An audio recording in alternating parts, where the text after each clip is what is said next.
Great, thank you. Well, let me start by saying that I feel a bit intimidated here because I think with respect to the expertise and knowledge of my co-panelists, mine is much more limited. I've tried to think about a little bit about the questions that we were asked and also to formulate some probably inchoate thoughts about those questions, particularly as it pertains to some of the comments that I heard in the previous session, the wrap-up session. So let me just, and I should also say that these comments or suggestions are possibly completely idiosyncratic, so they may not be of much value. But in any event, here it goes. The first one, and I've organized them in kind of a couple of themes. So I have the themes, the implications, and I guess what we would call notionally action items.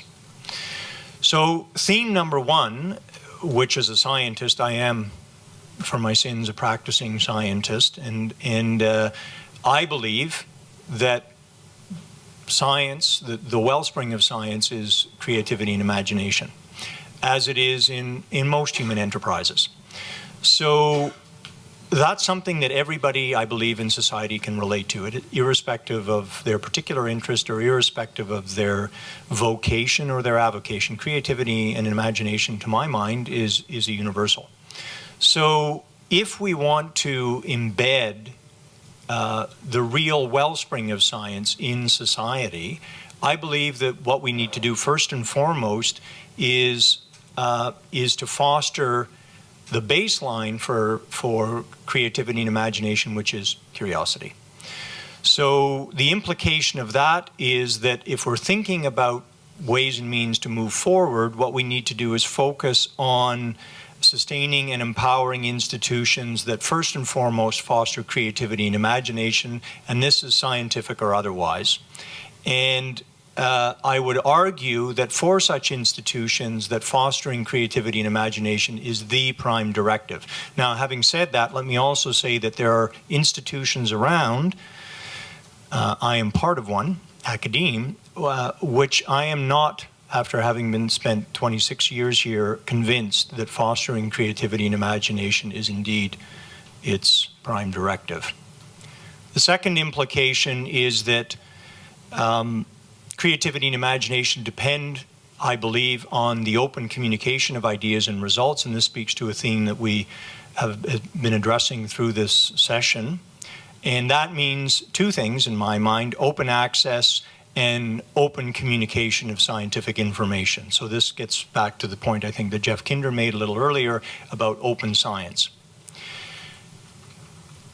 The action items that I have that would be associated with that are, first of all, develop and implement an open access policy for scientific results and data, as Jeff, I think, and others have talked about. And secondly, develop and implement a federal communication policy that lays out in pretty specific terms the rights and responsibilities of government scientists in communicating their science to the public. And if I can throw in my own 2 cents worth about what the basis for that policy would be, it would be that the predisposition is that government science, the scientific results, should be freely and openly accessible and communicated unless there's compelling reasons for doing otherwise. The second theme, as we've already alluded to in a number of different contexts, is that communication is critical, communication with the public. But it appears that simply subjecting the public to a barrage of scientific facts isn't very effective. So what do we need to do about that? Well, here's an idea. How about we develop, in collaboration with a bunch of different institutions, so that would be academic institutions, government institutions, NGO institutions, an educational program that is designed to improve science literacy, but not about the products of science, but the process of science. And that is, when we talk about science literacy, it's not knowing biology or physics, it's knowing about the process of science first and foremost. And I believe, and the way to do, one possible way to do this is to focus on the importance of scientific evidence, be it social science evidence, physical science evidence, natural science, biomedical science. Because I think the notion of evidence is something that many people can relate to who may not particularly relate to science. The second thing that I would say is that we need to focus on science as a way of sustaining values. And there's a tendency among scientists to think that it's science that informs values, but I think I've come to learn that it's actually the other way around. And I believe that a communication strategy which focuses first and foremost on how science can sustain and foster the plurality of values that Canadians hold, I think will be much more effective than an educational strategy that's supposed to teach people about physics or biology or whatever it happens to be. The third thing, and this is a comment for scientists, is I think we need desperately to acknowledge the limitations of our craft. Science is a human enterprise, and as such, it's subject to all of the infelicities and peccadillos and serendipities and ills that plague any human enterprise. And I think to deny that that's the case, either implicitly or explicitly, I think is hugely problematic.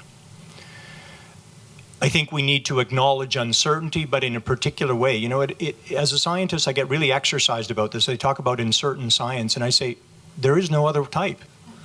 All science is uncertain. If it's not uncertain, it ain't science. That's the nature, that's the guts of science. And we have to make sure that we impress that message on the public. And finally, and I'd like to follow up here on Denise's excellent comment, we have to understand who the client is. We in academia, in government, we are civil servants. Our role is to do science in the public interest. And I think sometimes we lose track of that, and that losing track of that detracts from our ability to convince the public of the importance of science. Thank you.